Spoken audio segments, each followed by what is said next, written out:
Magandang araw mga kaibigan.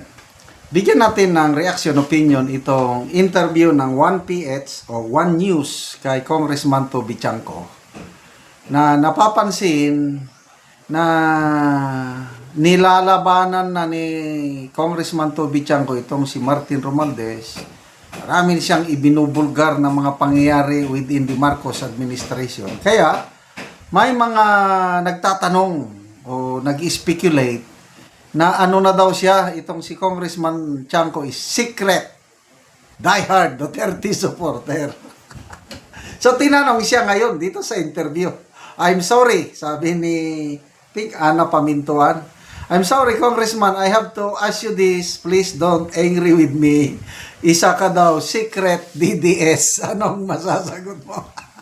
Oh, anong pakinggan natin ang sagot ng butihing congressman. Address that, please. Thank you for asking. No, that is the problem. Kasi I don't say things to politically para maging politically favorable sa isang partido, you know. Ang expectation nila kasi is kung ikaw ay hardcore na ganito, ikaw ay hardcore na ganito. Akin naman binabase ko lang kung ano sa tingin ko kung tama. And the risk is pag ayaw ng mga anti-Sara yung sinasabi nila na ako ay pro-Sara. Pag ayaw, in the past naman, when they perceive that whatever I say was protecting BBM, they say naman I'm pro-BBM. So that is the risk that I have to take if I speak out independently. Diba? It's a risk I have to take if I will speak out my mind So you're vehemently denying. Yung slide ng ratings ni Presidente has been linked to the ongoing investigation na nag-stall yung anti-corruption campaign. Anong tingin nyo sa mga developments ngayon? On this effort? Ako, I mean, pareho ng mga ibang mga mamamayang Pilipino, talagang napapagalan ako. Wala pang big fish, hindi pa napapabalik si saldi ko. Iniisip ko bakit si Atong ang may pabuya na 20 million, si saldi ko wala tayong binibigay na pabuya. Yun. Yung ICI and yung DPWH recommended filing of charges kay former Speaker Martin Romualdez, wala pa rin napafile. So, first, I mean, kung ano yung nararamdaman ng mga kababayan natin, yun din nararamdaman ko. Again, because of saying that stuff, I would be labeled as, you know, I cannot be silently pro-DDS because in the first 3 years of President Duterte, when Dali congressman ako doon independent din ako doon.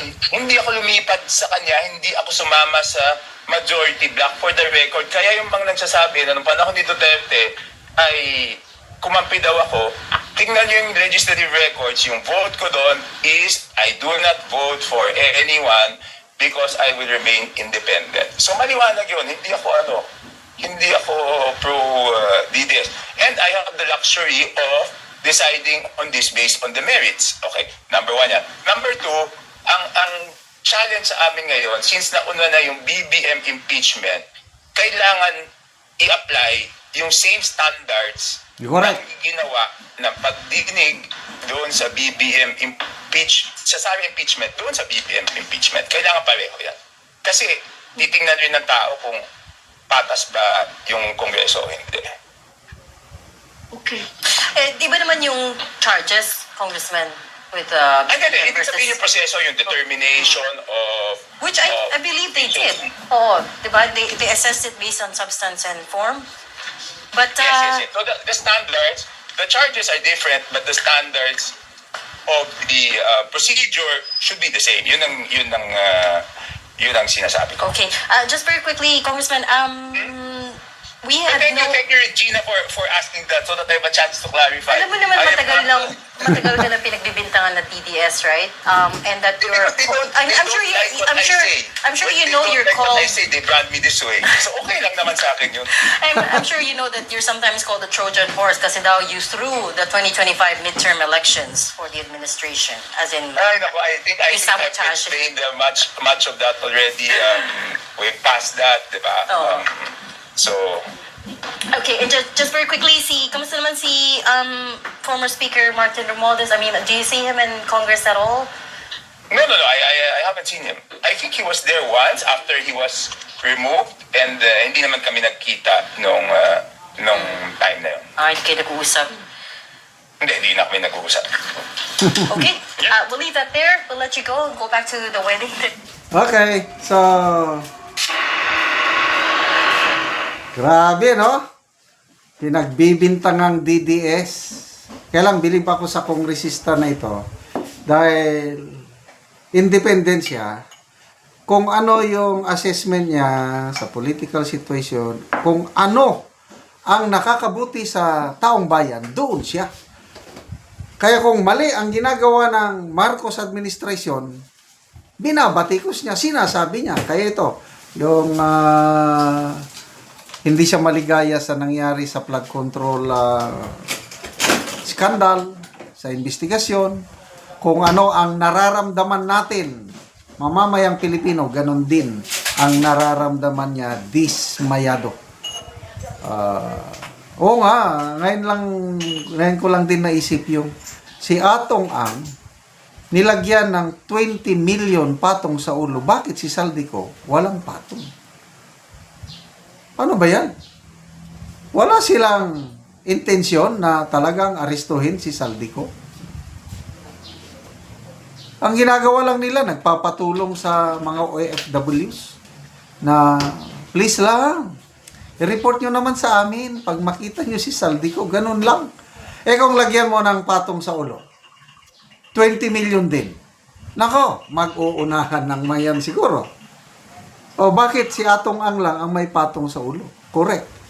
So, talaga bang determinado ba sila na madakip, mapakulong si Saldico? Parang alanganin alatado. So, nakaka-dismaya talaga na hanggang ngayon wala pa rin silang napapakulong na mga malalaking isda, puros dilis pa lang. Okay, salamat mga kaibigan sa inyong pagsubaybay sa ating channel. Nakakatulong kayo ng malaki sa tribong Talandig ng Bukidnon dahil ang sweldo natin sa channel na ito is pantulong po sa tribo. Namimigay tayo ngayon ng libreng yero at pako para makapagpatayo sila ng mas maayos na tirahan.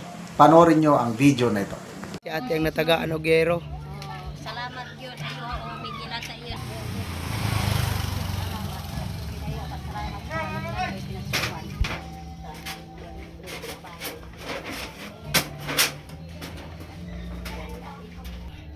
O karon mo na niyang atop sa natagaan na mo og gero sa iyang sin. Sugi pang sumpay lang. Sumpay-sumpay. Ano tayo? Ay gatuluan naman.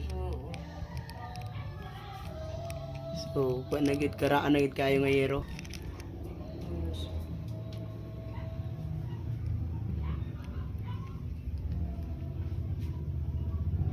O karon ate, pila na ni katuig ang imong balay nga inaani lang itsura, gipansumpay lang ang yero. 30 anyos. 30 na ni katuig. Oo, so nga naman ate sa kadegayon na sa inyong atop nga buslot na gid kaayo wala mo nakapalit og sin. Wa man gyud igo-igo rang kita ni sa akong bana, igo-igo ra gyud sa pangonsumo. Mm. Mga utang. So kuan gid kaayo. So pila na dahil imong edad? 52. 52 ka na. So napakay bana. Na si Oo. Edison Pantaw kan. Oo, ang Iya ngalan. pila ka bukang imong anak te? 7 pero nawala isa. So naa ka estudyante pa karon. Wala na. Wala na ka estudyante. So tanan na nakapamilya imong anak. Oo. Ang kamangura na kaminyo na. So kamura karon din ni sa inyong balay. Wa mi kabuok 5. Pero tuwa sa Cotabato nagadto dito akong bata sa Cotabato. Oo. So karon te makapuli na gyud mo atop. Makapuli na gyud. Salamat gyud ako kay nga akong pasalamat nga tagaan kong pinaskuhan. Oo, kaya akong pasalamat karon nga Pasko kay gitagaan ko og sin nga makaatop na gyud ko. Di na gyud magtulo. Sa Ginoo og nagahatag pud ani nga vlogger si General. Salamat kayo.